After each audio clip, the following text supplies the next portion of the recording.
No todos los que hablan sobre el fin están preparados para él.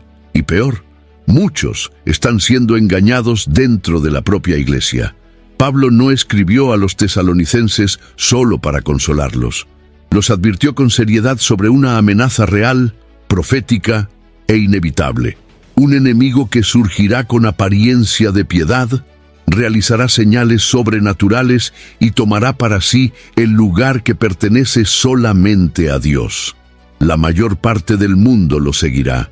Y una multitud de creyentes, distraída y mal enseñada, se rendirá al engaño, pensando que está sirviendo al Señor. Lo más aterrador, esta revelación no es sobre algo distante. Ya está en movimiento. Si valoras una fe que no se contenta con la superficie y quieres caminar firme en medio de tanto engaño, aprovecha ahora y suscríbete al canal. Aquí la verdad es tratada con la seriedad que merece. El escenario en el que Pablo escribe su segunda carta a los tesalonicenses está marcado por incertidumbres, rumores y ansiedad colectiva. La joven iglesia de Tesalónica, aún en sus primeros pasos en la fe, ya enfrentaba persecuciones y desafíos internos. Entre los creyentes surgían rumores de que el día del Señor había llegado, lo que generaba confusión y miedo. Algunos estaban abandonando sus rutinas, paralizados por la falsa idea de que el fin era inminente. Otros, tomados por una especie de desesperación escatológica, dejaban de trabajar, esperando que en cualquier momento los cielos se rasgaran. Esta atmósfera de tensión revela lo mucho que una mala comprensión de la profecía puede generar desequilibrio espiritual. Dentro de este contexto perturbado, también había el problema de la manipulación de informaciones. Mensajes, posiblemente falsificados en nombre de Pablo, estaban circulando entre los hermanos, como si fueran palabras autorizadas del apóstol.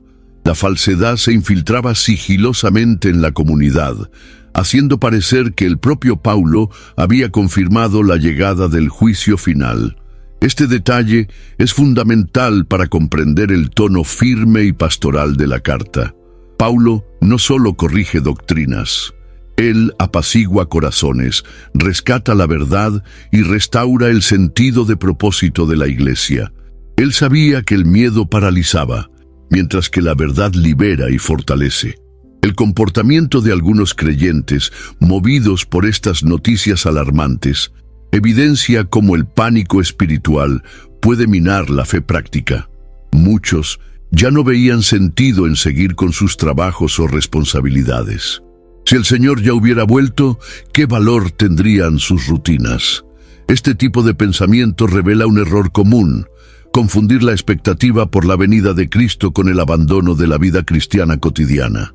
El Evangelio no nos invita a la fuga, sino a la fidelidad hasta que Él venga. Y es esta fidelidad la que Pablo quiere reavivar en el corazón de los tesalonicenses. En lugar de reprender duramente, Pablo elige el camino de la instrucción, demostrando el cuidado de un padre que corrige a sus hijos con firmeza y amor. Él no trata el error como herejía intencional, sino como confusión espiritual, fruto de engaño. Esto nos enseña algo precioso. Cuando lidiamos con hermanos que han sido mal orientados, la corrección debe venir acompañada de compasión. La verdad sin amor puede herir, pero la verdad con gracia restaura. Es dentro de este ambiente de expectativa distorsionada que Pablo comenzará a revelar verdades profundas sobre el futuro. Él no desconsidera la urgencia de los tiempos, sino que reorienta los ojos de la iglesia, alejándolos del miedo infundado y llevándolos hacia la esperanza fundamentada. Lo que él va a declarar a continuación es un llamado a la vigilancia, no al pánico. Con el corazón pastoral de quien conoce las Escrituras y ama su comunidad, Pablo responde a los rumores con una claridad que desmantela los equívocos que dominaban la iglesia. Él afirma categóricamente que el día del Señor aún no había llegado y que, Antes de su manifestación, eventos específicos e inconfundibles tendrían que ocurrir. Esta verdad, encontrada en 2 Tesalonicenses capítulo 2, del versículo 1 al 3, reposiciona a los creyentes en el tiempo profético.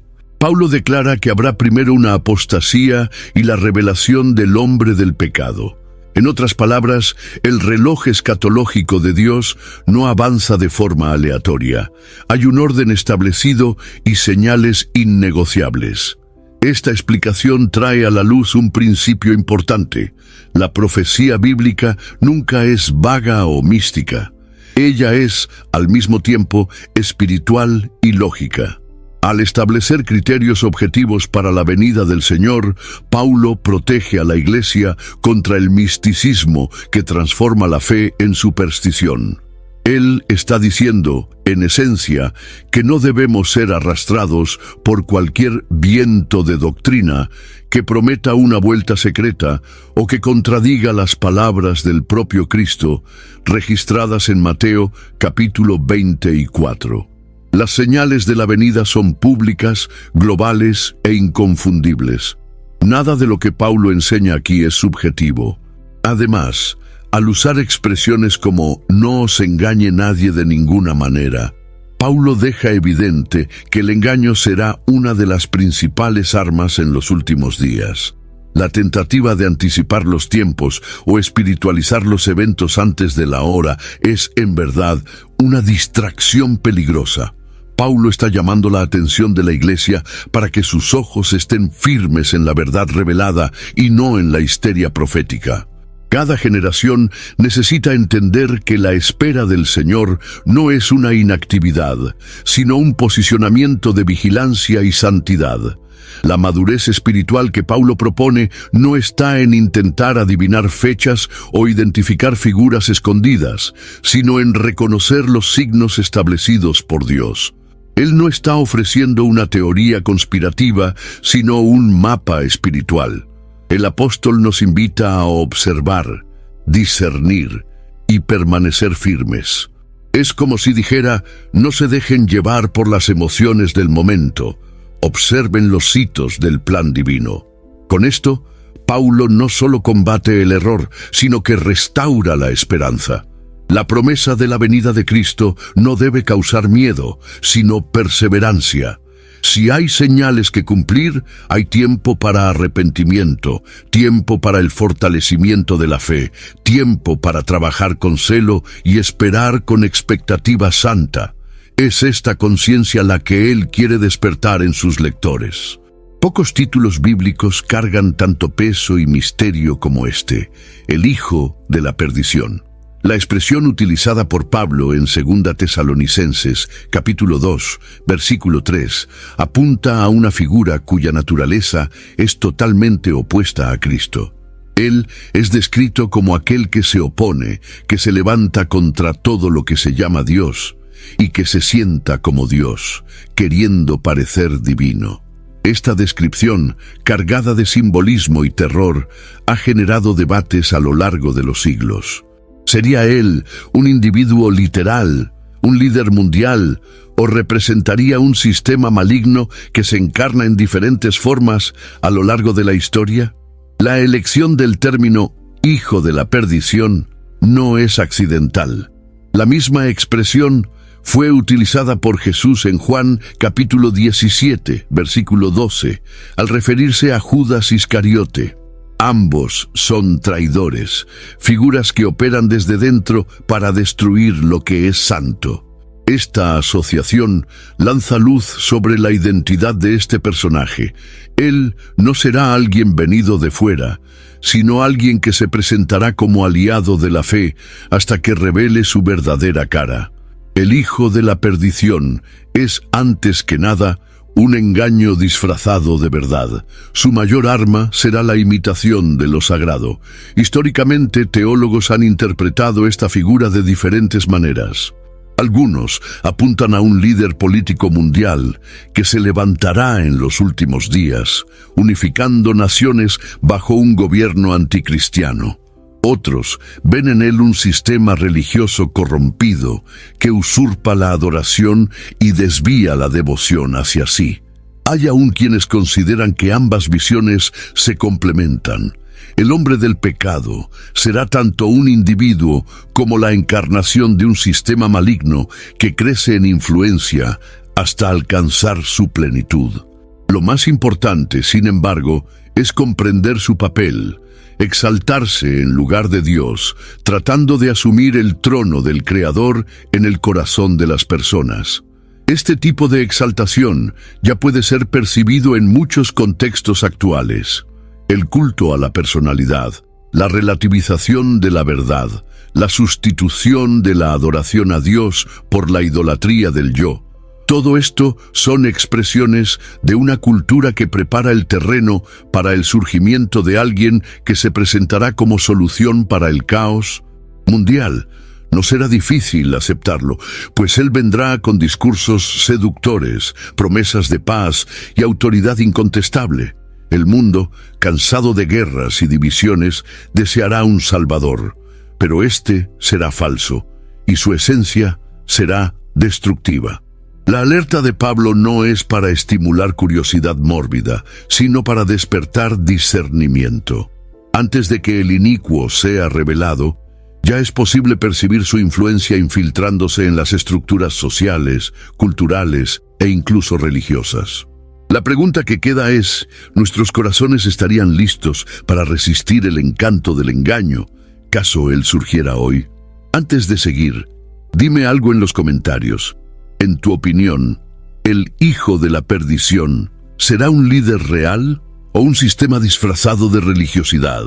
Quiero mucho saber cómo interpretas este trecho. Compártelo ahí abajo, pues este debate es más actual de lo que parece. Antes de la revelación del hijo de la perdición, Pablo declara que vendrá la apostasía, una rebelión contra la verdad, una deserción espiritual en masa. Este desvío, mencionado en 2 Tesalonicenses capítulo 2, versículo 3, no será superficial. Se trata de un movimiento profundo, silencioso y progresivo, en el que muchos abandonarán no solo los valores de la fe, sino el propio compromiso con Dios. El término utilizado por Pablo lleva la idea de una separación intencional, una ruptura consciente con la verdad recibida.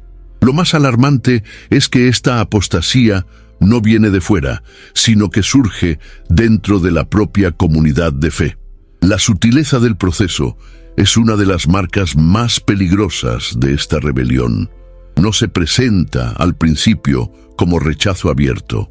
Por el contrario, se disfraza de actualización, progreso y modernidad. Las escrituras se reinterpretan bajo el prisma del relativismo. Los fundamentos de la doctrina se diluyen en discursos agradables, y las convicciones de la fe ceden lugar a opiniones personales. El amor por la verdad es cambiado por la búsqueda de aceptación. En nombre de la inclusión, el pecado deja de ser confrontado. En nombre de la relevancia, el evangelio es desfigurado. Esta decadencia espiritual no debe ser tratada como un deslizamiento colectivo, sino como una señal profética de que los tiempos están siendo acelerados. Pablo no habla de la apostasía como algo eventual, sino como una marca inevitable de los últimos días.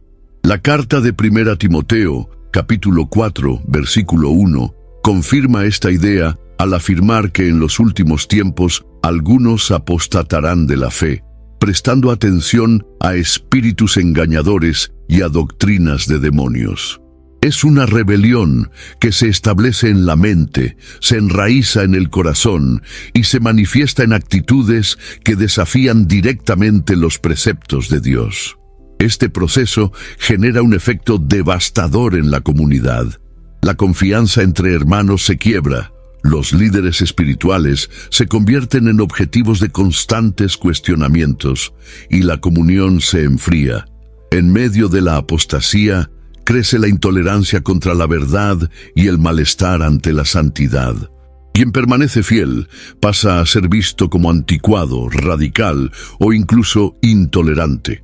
Es un tiempo en que la verdad será perseguida no solo por el mundo, sino por aquellos que un día dijeron amar la verdad.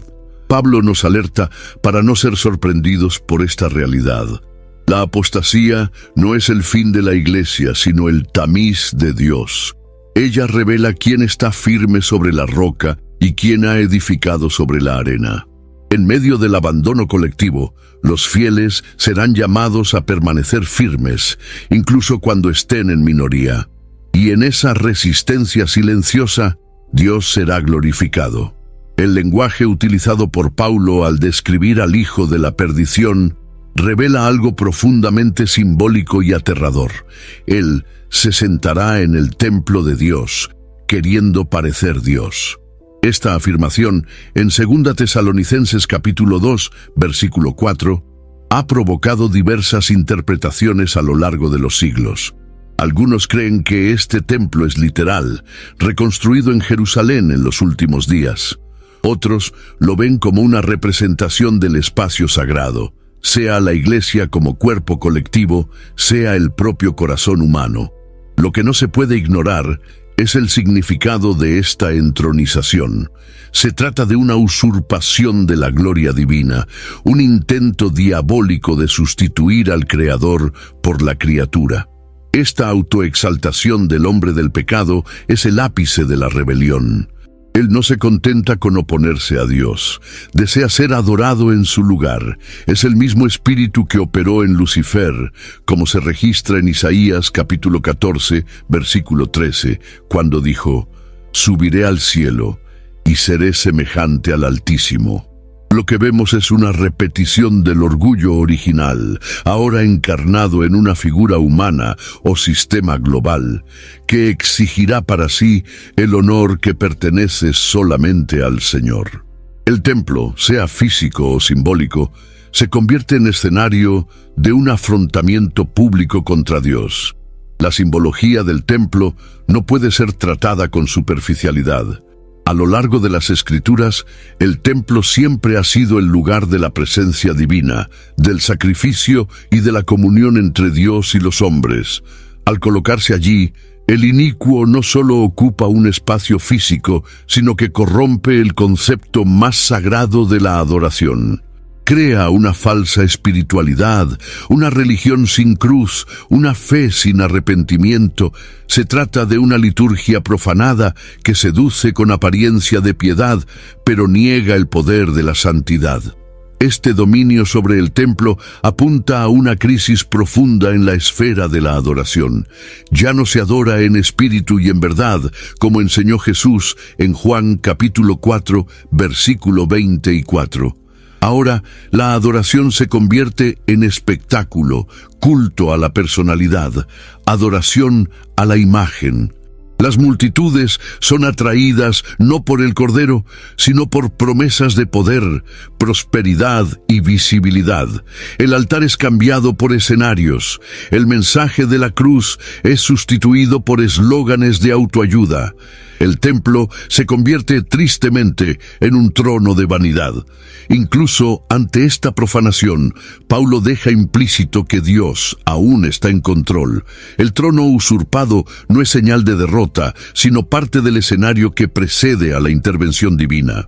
El Señor permite que el mal se manifieste hasta el límite determinado, no para glorificar al inicuo, sino para exponer su ruina.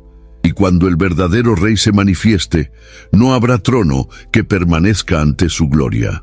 El avance del hijo de la perdición no se da solo por palabras o ideologías. Vendrá acompañado de señales y maravillas engañosas, como afirma Pablo en 2 Tesalonicenses capítulo 2, versículo 9. El apóstol describe una actuación del mal con apariencia de espiritualidad, una operación satánica que imita lo sobrenatural de Dios, pero cuya fuente es la mentira. Estos prodigios serán tan convincentes que, si fuera posible, engañarían incluso a los elegidos. El problema no está en el poder de las señales, sino en su origen corrupto. Esta actuación del engaño revela el hambre espiritual que existirá en los últimos tiempos. El ser humano, sediento de experiencias, correrá tras lo extraordinario sin examinar su veracidad. El discernimiento será dejado de lado en nombre de la emoción. El hijo de la perdición sabrá explorar este vacío. Ofrecerá curas, revelaciones y experiencias intensas, todo con apariencia de piedad. Pero detrás de estos milagros está la seducción del error, la manipulación de la fe, la idolatría de lo sensacional. La espiritualidad se convierte en una performance. No es por casualidad que Jesús advirtió en Mateo capítulo 24, versículo 24, que falsos cristos y falsos profetas harían grandes señales y maravillas. La intención no será solo desviar de la fe, sino capturar el corazón de las personas a través del deslumbramiento. Esta seducción ocurre cuando los ojos dejan de buscar el carácter de Cristo y se vuelven hacia el espectáculo religioso. El milagro, que debería glorificar a Dios, se convierte en un fin en sí mismo. Y muchos, fascinados por resultados inmediatos, olvidarán el fundamento de la verdad. Pablo revela que estas manifestaciones serán permitidas por Dios como juicio sobre aquellos que rechazaron la verdad. No se trata de una injusticia divina, sino de un principio espiritual. Quien rechaza la luz inevitablemente será dominado por las tinieblas. El engaño no proviene solo por ausencia de conocimiento, sino por desprecio intencional a la verdad. Aquellos que no amaron la verdad serán entregados a una operación de error, no para ser castigados arbitrariamente, sino porque desearon más el espectáculo que la santidad. En medio de este escenario sombrío, la única protección real será el amor a la verdad. Más que discernimiento intelectual, será necesario tener un corazón alineado con el carácter de Dios. En un tiempo en que los ojos verán muchos prodigios, será el Espíritu quien revelará lo que proviene de lo alto y lo que es mera escenificación. Solo aquellos que estén fundamentados en la palabra no serán movidos por señales, sino por la certeza de quién es el verdadero Cristo. En el centro de la revelación escatológica de Pablo hay un detalle que intriga a los estudiosos desde hace siglos. Algo, o alguien, está deteniendo el pleno avance del hijo de la perdición. En 2 Tesalonicenses capítulo 2, versículo 7, Pablo afirma que el misterio de la injusticia ya opera, pero hay quien lo detiene hasta que sea apartado. La pregunta que naturalmente surge es: ¿qué o quién está sosteniendo el avance final del mal? Esa figura enigmática llamada simplemente lo que lo detiene, actúa como una barrera espiritual invisible, impidiendo que la manifestación del inicuo alcance su plenitud antes del tiempo determinado por Dios. Diversas interpretaciones han sido propuestas a lo largo de la historia. Algunos creen que lo que detiene es el Espíritu Santo, que actúa a través de la Iglesia en la tierra como sal y luz, limitando las tinieblas. Otros apuntan hacia la autoridad civil y las estructuras de orden que Dios ha instituido en el mundo, como se menciona en Romanos capítulo 13, versículo 1.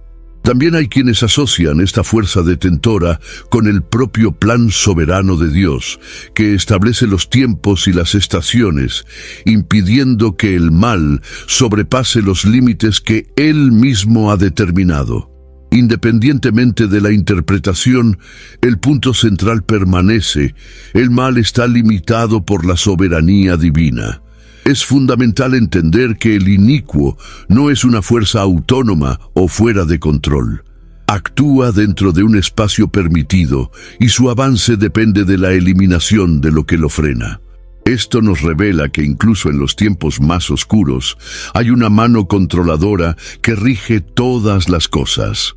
La historia no avanza hacia el caos sin rumbo, sino que se mueve según los decretos del Altísimo. El mal no tiene libertad absoluta, es un siervo involuntario de los propósitos eternos, y esto debe llenar el corazón de los creyentes de confianza. La presencia de este freno espiritual también revela la misión de la Iglesia mientras esté en este mundo. No estamos aquí solo para esperar el regreso de Cristo, sino para resistir el avance de las tinieblas. Nuestra oración, nuestra predicación, nuestra comunión y santidad son instrumentos a través de los cuales el mal es contenido. A medida que la Iglesia debilita su vigilancia, el inicuo gana espacio. Pero mientras haya fieles firmes en la verdad, el avance del mal encontrará barreras. El Espíritu Santo, operando en medio del pueblo de Dios, es la presencia que incomoda, que denuncia y que retrasa la obra del enemigo. Pero Pablo también indica que habrá un momento en que ese detentor será retirado, no por derrota, sino por cumplimiento profético. El escenario será entonces preparado para que el inicuo se revele plenamente. Esto no es motivo de temor, sino de preparación. Quien comprende que la retirada del freno es parte del plan de Dios, también entiende que la revelación del mal será el preludio de la manifestación gloriosa del Señor. Llegará el momento en que el velo será retirado y el inicuo será plenamente revelado. Esta manifestación pública, mencionada por Pablo en 2 Tesalonicenses, capítulo 2, versículo 8, marca el punto de inflexión en la cronología de los últimos días. Lo que antes estaba oculto, actuando en la trasescena, asumirá su identidad ante el mundo. No se tratará más de especulaciones o sombras, sino de una exhibición descarada del espíritu anticristiano, ahora encarnado en forma visible y operativa. La revelación no será sutil, será impactante, global y evidente. Esta revelación ocurre porque los límites establecidos por Dios habrán sido temporalmente suspendidos. El mundo, habiendo rechazado la verdad y abrazado el engaño, estará espiritualmente vulnerable para acoger al falso Mesías. La adoración desviada, la sed de soluciones inmediatas y el abandono de la verdad prepararán el terreno para esta aparición. El inicuo surgirá como respuesta al caos, como una supuesta alternativa a la crisis, prometiendo unidad, paz y seguridad. Pero su reinado será de mentira, su autoridad será usurpada y su influencia será destructiva. Sin embargo, esta manifestación no ocurrirá fuera del control divino. Pablo afirma que aquel que será revelado es el mismo que será destruido por el soplo de la boca del Señor Jesús. Esto nos muestra que su aparición tiene fecha de caducidad. Surgirá solo para cumplir el papel que le fue designado como instrumento de juicio. La revelación del inicuo, por más impresionante que parezca, no será el auge del poder del mal, sino el presagio de la caída inevitable. Su ascenso será breve, su dominio será inestable y su ruina será definitiva. La Biblia ya había señalado eventos similares en otras épocas. El libro de Daniel capítulo 7 presenta un pequeño cuerno que habla con arrogancia, hace guerra contra los santos e intenta cambiar los tiempos y la ley. Esta figura altamente simbólica anticipa el espíritu del inicuo que será revelado en los últimos días.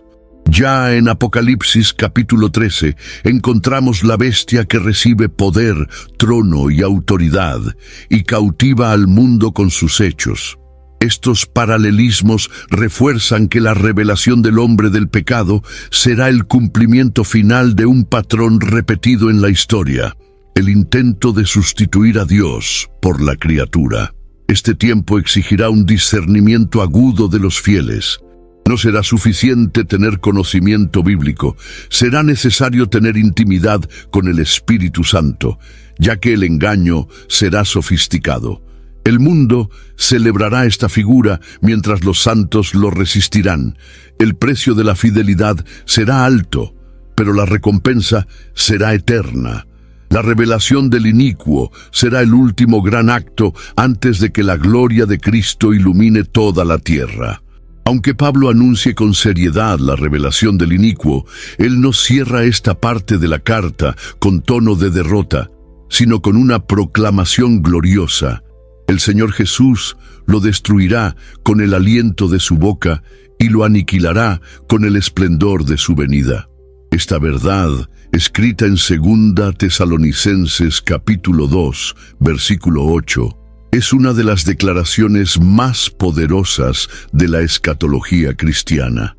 El mal tendrá su breve hora de gloria, pero su caída será inevitable. Cristo no necesitará ejércitos o estrategias humanas. Bastará su palabra y su presencia para vencer. El aliento de la boca simboliza el poder absoluto de la palabra de Dios. No será una batalla de fuerzas equilibradas, sino una declaración de autoridad. El mismo Cristo que calmó el mar con un mandato y resucitó muertos con una frase, ahora derrotará al hombre del pecado con una única manifestación.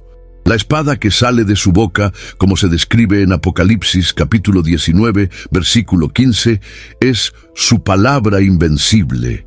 Esto revela que el mal jamás ha estado en pie de igualdad con Dios. El diablo es fuerte solo ante quienes están fuera de la verdad. Ante Cristo, Él es impotente. El esplendor de la venida de Jesús será luz que consume las tinieblas. La palabra griega usada por Pablo para manifestación es epifaneia, que también aparece en la carta a Tito capítulo 2, versículo 13, refiriéndose a la bendita esperanza de la Iglesia. No será un retorno discreto, sino una explosión de gloria visible a todos. El inicuo, que se creía poderoso, será aniquilado ante la gloria de Cristo. Su trono se desintegrará, sus palabras cesarán, y su imagen será destruida. La venida de Jesús es, al mismo tiempo, juicio para los impíos y triunfo para los santos. Esta escena refuerza una lección vital. La victoria final no depende de la resistencia humana, sino de la intervención del Cordero. La Iglesia puede hasta enfrentar el peso del engaño, la presión de la AI is incredible. It can teach you how to fry an egg and even write a poem, pirate style.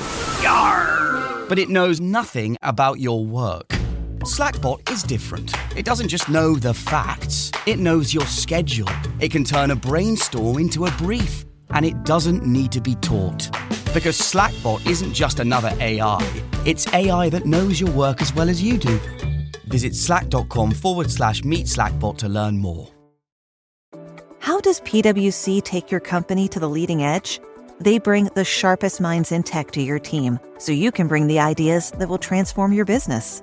They're passionate about your industry, so you can walk into any room with every advantage. And they're with you every step of the way, so you can know you're headed in the right direction. PwC builds for what's next, so you can get there now. Get started at pwc.com/us/leading edge. Persecución y la angustia del abandono, pero su esperanza está en el retorno del Rey, y Él vendrá con poder, justicia y majestad. La promesa de la victoria debe alimentar la fe de los fieles en medio de la creciente oscuridad. El mal puede crecer, pero su derrota ya está decretada. Este aliento final también nos llama a la vigilancia. No podemos distraernos ni desanimarnos. Debemos vivir como soldados que conocen el fin de la guerra. El mundo verá la manifestación del inicuo, pero también contemplará el retorno del Santo. Y cuando Él venga, cada rodilla se doblará, y toda lengua confesará que Jesús Cristo es el Señor, para la gloria de Dios Padre. En medio de las revelaciones escatológicas, Pablo hace una afirmación que a primera vista puede parecer desconcertante. Dios enviará la operación del error para que crean en la mentira. Esta declaración, encontrada en 2 Tesalonicenses capítulo 2, versículo 11, revela una dimensión del juicio divino muchas veces ignorada. El juicio no vendrá solo en el futuro, ya se manifiesta en el presente, en forma de ceguera espiritual. Cuando los hombres rechazan deliberadamente la verdad, Dios permite que sean entregados al propio engaño que eligieron seguir.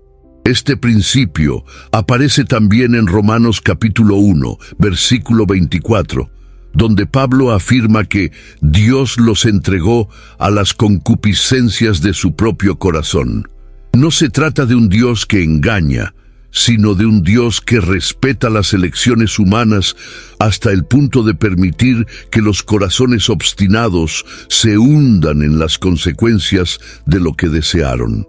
La operación del error es de hecho el espejo del desprecio por la verdad. Aquellos que se burlaron de la luz acaban siendo tragados por las tinieblas. Lo que parecía libertad se transforma en esclavitud, y lo que parecía sabiduría se revela locura. Este tipo de ceguera espiritual es más peligroso que la ignorancia, porque no es fruto de la falta de información, sino del rechazo consciente de la revelación. Muchos oyeron la verdad, fueron tocados por ella, pero la abandonaron en nombre de deseos personales, ideologías o conveniencias. El corazón se endurece y la mente comienza a llamar al mal bien y al bien mal, como se advierte en Isaías capítulo 5, versículo 20. Es en este ambiente que el engaño prospera, no porque el enemigo sea fuerte, sino porque el amor a la verdad ha sido rechazado. La operación del error también sirve como purificación del campo espiritual. Separa a aquellos que sirven a Dios por conveniencia de aquellos que lo siguen por convicción. Ante el avance del engaño, ya no hay más espacio para la neutralidad. El mundo estará dividido entre los que creen en la mentira y los que permanecen firmes en la verdad. Este proceso, doloroso a primera vista, en realidad prepara la venida del justo juez, que retribuirá a cada uno según sus obras. Esta dura realidad debe despertarnos a un clamor continuo, que nuestro corazón jamás se acostumbre a la verdad hasta el punto de despreciarla. El mayor antídoto contra la operación del error es el amor por la palabra. Solo permanecerán en pie aquellos que se deleitan en las Escrituras, que guardan en el corazón los mandamientos del Señor y que no negocian su fe en tiempos de confusión espiritual. Pablo va más allá del análisis teológico del engaño y revela la raíz del problema. No acogieron el amor a la verdad para ser salvos, conforme registrado en 2 Tesalonicenses capítulo 2, versículo 10. El texto no dice que no conocieron la verdad, sino que no la amaron. Esta distinción es crucial. Amar la verdad es más que aceptarla intelectualmente. Es tenerla como tesoro, como luz para los pasos, como fundamento de la vida. Cuando el amor por la verdad se enfría, el corazón se vuelve vulnerable al error más refinado. El destino de aquellos que rechazan este amor es trágico. Al intercambiar la verdad por mentiras, el alma se expone a un camino de perdición progresiva. El engaño no entra como una avalancha, sino como una sutil infiltración. Primero se relativizan los principios, luego se cuestiona la autoridad de las Escrituras, después se sustituyen las verdades eternas por interpretaciones convenientes. El resultado es una separación casi imperceptible de Dios, hasta que se convierta en irreversible. El corazón, que antes ardía por las Escrituras, ahora se aburre ante la verdad. Este patrón es visible en diversos momentos de la historia bíblica. Un ejemplo claro está en 2 Crónicas capítulo 36, versículo 16, cuando el pueblo se burló de los profetas y despreció la palabra del Señor hasta que no hubo remedio alguno. La constante rechazo a la verdad genera un punto sin retorno. Y esta es una de las razones por las cuales Pablo habla con tanta urgencia. No se trata solo de una advertencia contra herejías, sino de una alerta sobre el destino final de los que endurecen el corazón ante la revelación divina. Pero es importante recordar que el amor a la verdad no es algo que nace espontáneamente en el corazón humano. Es resultado de la acción del Espíritu Santo y de la respuesta humilde a la palabra. Por eso, nuestra oración debe ser constante. Señor, coloca en mí el amor por tu verdad. Ese amor es el que preserva al creyente en los días malos, el que fortalece en tiempos de persecución, el que da discernimiento cuando todo a su alrededor clama por concesiones y relativismos. El texto de Pablo, lejos de ser solo una exposición escatológica, es un llamado urgente a la fidelidad personal. Cada creyente es desafiado a examinar su propio corazón. ¿La verdad ha sido amada o solo tolerada? ¿Somos del tipo que busca agradar a Dios o moldeamos la fe para agradar a los hombres? La respuesta a estas preguntas define de qué lado estaremos cuando el engaño se intensifique. En contraste con los que rechazan la verdad, Pablo se vuelve con ternura pastoral hacia los fieles, llamándolos hermanos amados por el Señor, conforme registrado en 2 Tesalonicenses capítulo 2, versículo 13. Afirma que desde el principio Dios los eligió para la salvación, mediante la santificación del Espíritu y la fe en la verdad. Esta declaración no es solo doctrinal, es profundamente consoladora. En medio del caos del engaño y la revelación del inicuo, hay un pueblo separado, guardado y sustentado por la gracia divina. La firmeza de los elegidos no está en su propia fuerza, sino en la elección soberana de Dios y en la obra continua del Espíritu Santo. La santificación no es un evento puntual, sino un proceso constante de purificación, llevado a cabo por Dios en asociación con la obediencia del creyente. La fe en la verdad es el hilo que los mantiene conectados al cielo, aun cuando el mundo a su alrededor se rinde a la mentira. Esta fidelidad no es resultado de mérito humano, sino de una entrega diaria a la palabra y a la presencia de Dios. El apóstol Pedro expresa un pensamiento similar en 1 Pedro capítulo 1, versículo 5, al afirmar que los fieles son guardados por el poder de Dios mediante la fe. Este guardar no significa ausencia de tribulación, sino protección contra el naufragio espiritual. Los elegidos atraviesan las tormentas, pero no son destruidos por ellas. Enfrentan el engaño, pero no se rinden a él. Su estabilidad proviene de la convicción de que pertenecen al Señor y de que la verdad es más preciada que la propia vida.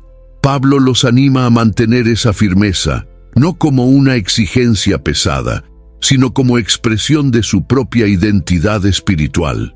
El mundo puede desmoronarse, los poderes de las tinieblas pueden manifestarse, pero aquellos que han sido elegidos y aman la verdad permanecerán inquebrantables, no porque sean superiores, sino porque están fundamentados en la roca. El amor de Dios, manifestado en Cristo, es lo que los sustenta y los preserva hasta el fin. Este fragmento de la carta es como un alivio en medio de la tensión profética. Es un recordatorio de que, a pesar del avance del mal, la última palabra no pertenece a las tinieblas.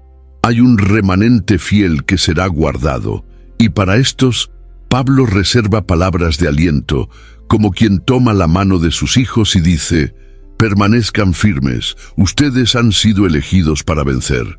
En medio de la avalancha de errores, herejías y distorsiones doctrinales que se propagarían en los últimos días, Pablo presenta un antídoto seguro y eficaz: aferrarse a la tradición apostólica. En 2 Tesalonicenses capítulo 2, versículo 15, él exhorta a los creyentes a mantenerse firmes y a guardar las tradiciones que recibieron, tanto por palabra como por epístola. Esta recomendación no se refiere a costumbres culturales o ritos externos, sino a la doctrina pura, a la enseñanza sólida transmitida por los apóstoles directamente de la parte de Cristo. En tiempos de confusión espiritual, la fidelidad a aquello que fue enseñado desde el principio es el cimiento que mantiene a los fieles en pie. Esta tradición no es estática ni está prisionera del pasado, es viva, eficaz y espiritual. Es la transmisión fiel del Evangelio, de la ética del reino y de la verdad sobre Cristo. Pablo no incentiva a los creyentes a ser guardianes de tradiciones humanas, sino a preservar el legado sagrado que recibió revelación divina. Él sabía que con el tiempo surgirían falsos maestros, como ya había alertado en Hechos capítulo 20, versículo 29, sobre lobos feroces que se infiltrarían en el rebaño. La única forma de resistir sería permanecer en la doctrina original, aquella que genera vida, edifica y conduce a la madurez espiritual. En los días de hoy, este consejo sigue siendo absolutamente relevante. La era digital ha proporcionado acceso a todo tipo de discurso, muchos de los cuales están enmascarados de espiritualidad. La exposición a voces variadas, no siempre confiables, ha confundido a muchos creyentes sinceros. Discurso inflamado, enseñanzas emocionales, teologías moldeadas por intereses personales, todo esto ha sustituido en muchos lugares la simplicidad de la verdad bíblica. Cuando la tradición apostólica es descuidada, se abre espacio para la relativización de la verdad y para la contaminación del Evangelio. La tradición que Pablo menciona no es un yugo, sino un escudo. Ella protege contra vientos de doctrina, ofrece criterios de discernimiento y preserva la identidad de la Iglesia. El creyente que se ancla en este legado no se mueve por las modas espirituales ni se impresiona con novedades teológicas. Él evalúa todo a la luz de la Escritura. I had that dream again. My small business needs to hire, but I don't use LinkedIn and I hire wrong. So our orders get all backed up. We're drowning in paperwork, then actually drowning, careless fighting off sharks with a stapler, and pirates are pillaging the office copier, and then I wake up. Don't let hiring nightmares ruin your dreams. LinkedIn Jobs' new AI assistant goes beyond the resume, using unique insights to deliver a smarter shortlist. Post your job for free at linkedin.com/quality. Start hiring today with LinkedIn. Y solo guarda lo que es bueno, como orienta 1 Tesalonicenses capítulo 5, versículo 21. Su compromiso no está con lo que es popular, sino con lo que es verdadero. Mantenerse firme en las tradiciones apostólicas es, por tanto, un acto de fidelidad al propio Cristo. Al fin y al cabo, fueron los apóstoles que, inspirados por el Espíritu Santo, registraron y preservaron la doctrina del reino. Honrar este legado es honrar la voz del Señor. En un mundo donde todo cambia, donde incluso la verdad es cuestionada, la Iglesia encuentra seguridad en aquello que ha sido revelado inmutablemente por Dios desde el principio. Después de describir un escenario denso y sombrío sobre el fin de los tiempos, Pablo interrumpe la tensión escatológica con palabras cargadas de esperanza y consuelo. Él ora para que el propio Señor Jesucristo y Dios, nuestro Padre, consuelen los corazones de los creyentes y los fortalezcan en toda buena obra y palabra. Esta oración aparece en 2 Tesalonicenses capítulo 2, versículo 17, como un puente entre la revelación del juicio y la certeza del cuidado divino. En otras palabras, por más oscuro que el tiempo se vuelva, hay consuelo para quienes pertenecen al Señor. Este consuelo no es genérico, emocional o solo motivacional. Se trata de una acción directa del cielo sobre el corazón humano. Dios no solo observa a los fieles en los últimos días, Él se mueve hacia ellos con ternura, como un padre que protege a sus hijos en medio de la tormenta. Jesús, que conoce las aflicciones del mundo, es también aquel que prometió estar con nosotros todos los días, hasta la consumación de los siglos, como está registrado en Mateo, capítulo 28, versículo 20. Su presencia es el mayor antídoto contra el miedo y la opresión espiritual. El consuelo divino se manifiesta de diversas formas, en la paz que sobrepasa todo entendimiento, en la certeza de la salvación, en la fuerza para resistir al pecado y en la esperanza de la eternidad. Él no elimina la lucha, pero ofrece un apoyo inquebrantable durante ella. El Espíritu Santo, llamado Consolador en Juan capítulo 14 versículo 16, actúa continuamente para mantener los corazones firmes, incluso cuando todo a su alrededor se desmorona. Los que esperan en el Señor no se desmayarán, porque saben que su fuerza no viene de sí mismos, sino de Él. Esta verdad necesita ser proclamada con énfasis en los días actuales. Muchos creyentes han vivido bajo el peso del miedo escatológico, dominados por la ansiedad ante el avance del mal.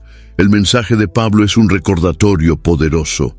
El consuelo de Dios no vendrá solo al final, sino que está disponible ahora.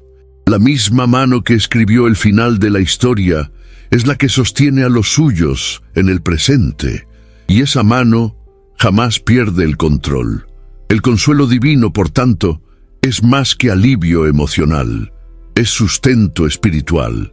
Es combustible para continuar sirviendo, predicando, orando y amando, incluso en medio de la apostasía y la persecución.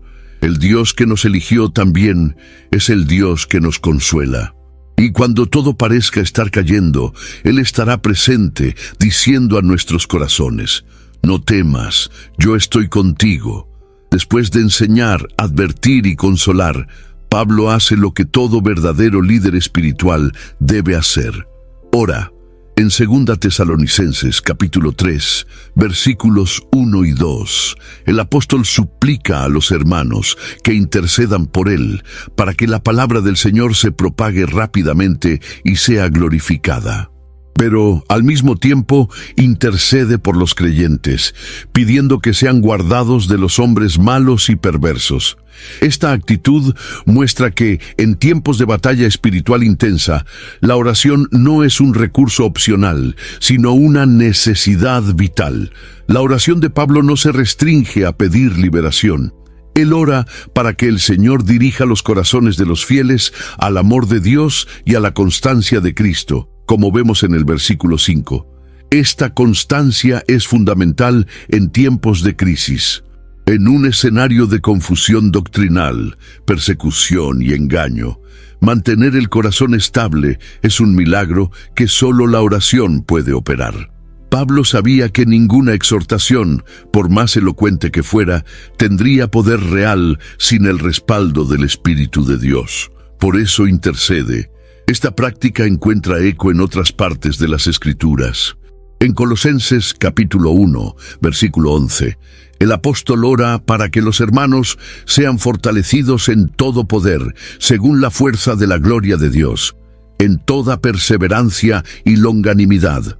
La oración apostólica siempre está orientada a la resistencia, crecimiento espiritual y fidelidad. No es una oración egoísta, sino un clamor por la preservación de la Iglesia ante las embestidas del mal. Genera resistencia interior, discernimiento espiritual y valor para enfrentar tiempos difíciles. En los días actuales, esta oración se vuelve aún más urgente. La Iglesia está rodeada de distracciones, herejías y presiones que intentan desviar el foco de la verdad. Sin oración, incluso los más firmes tropiezan. La constancia en Cristo es como un pilar invisible que sostiene al creyente en medio de la tormenta. Y ese pilar se sostiene por la intercesión. Pastores, líderes y hermanos necesitan recuperar la práctica de la oración mutua, pues la guerra que libramos es invisible, pero real. La oración de Pablo es un recordatorio práctico y poderoso. En tiempos escatológicos, doctrina sólida e intercesión fervorosa van de la mano. Quien conoce la verdad debe orar por quien la vive. Quien tiene la palabra debe clamarla al cielo.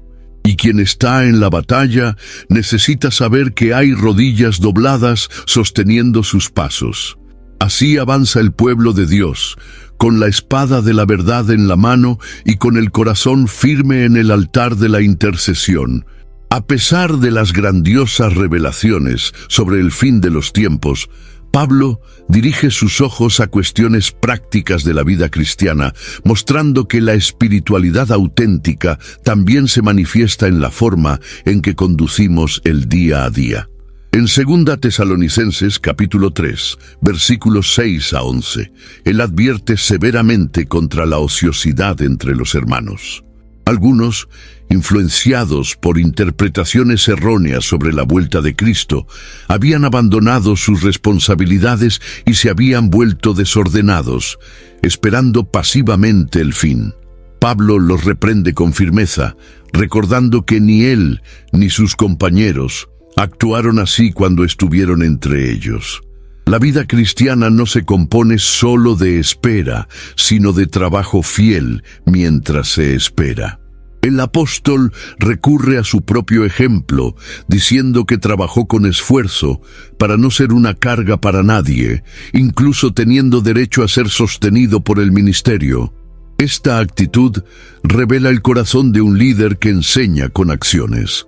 Sabía que la fe que no se traduce en responsabilidad se convierte en terreno fértil para el engaño. La ociosidad espiritual y física abre espacio para la murmuración, la distracción y la indisciplina, elementos que comprometen la salud del cuerpo de Cristo. Este mismo principio aparece en Proverbios capítulo 18, versículo 9, donde leemos que el negligente en su obra es hermano del desperdiciador. Pablo no está solo tratando de ética laboral, sino de la importancia de la disciplina personal como parte de la santidad. En un tiempo en que muchos buscan señales sobrenaturales y revelaciones escatológicas, el apóstol rescata la simplicidad del evangelio práctico: trabajar, contribuir, vivir de manera digna y ser ejemplo dentro y fuera de la comunidad. La advertencia de Pablo se vuelve aún más relevante en nuestros días. La mentalidad inmediatista, asociada a la expectativa de la vuelta de Cristo, puede llevar a muchos a despreciar los procesos terrenales. Hay quienes dicen: ¿para qué planificar, estudiar o construir si Jesús está volviendo? Pero esta visión distorsionada hiere la propia enseñanza de Jesús, que en Lucas capítulo 19, versículo 13, ordenó: negociad hasta que yo venga. Es decir, permanezcan activos, responsables y productivos, incluso mientras esperan al Rey. Por lo tanto, combatir el desorden y la ociosidad es más que una cuestión de buen comportamiento, es proteger a la iglesia de la contaminación del espíritu apático. La iglesia que trabaja, que sirve, que contribuye y que persevera en su misión diaria es una iglesia preparada para el retorno del Señor. Pablo nos recuerda que esperar por Cristo es una actitud activa, no pasiva. La seriedad de la carta de Pablo a los tesalonicenses alcanza un nuevo nivel cuando él orienta a los hermanos a alejarse de aquellos que viven desordenadamente y no según la tradición recibida. Esta exhortación aparece en 2 Tesalonicenses capítulo 3, versículo 6 y se repite con claridad en el versículo 14. La disciplina espiritual en este contexto no es una actitud de condenación fría, sino de preservación del cuerpo espiritual de la iglesia. Pablo comprende que el pecado no corregido y el comportamiento rebelde tienen el poder de contaminar toda la comunidad. El alejamiento que él propone es disciplinar, no punitivo. No se trata de rechazar a los débiles, sino de advertir a los insubordinados. El objetivo no es la exclusión definitiva, sino la corrección mediante la responsabilidad. El apóstol deja claro en el versículo 15 que incluso al alejarse, los creyentes no deben tratar al desordenado como enemigo, sino advertirlo como hermano. Esto nos muestra que la disciplina cristiana está siempre marcada por el amor, por la esperanza de restauración y por el celo por la pureza de la Iglesia. Este principio encuentra una base sólida en Mateo capítulo 18, versículos 15 a 17, cuando el mismo Jesús enseña sobre el proceso de exhortación y corrección dentro de la comunidad.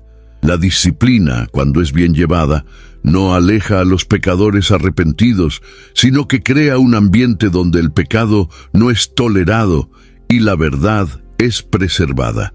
En tiempos donde el relativismo amenaza la firmeza de la doctrina, esta práctica se vuelve aún más urgente.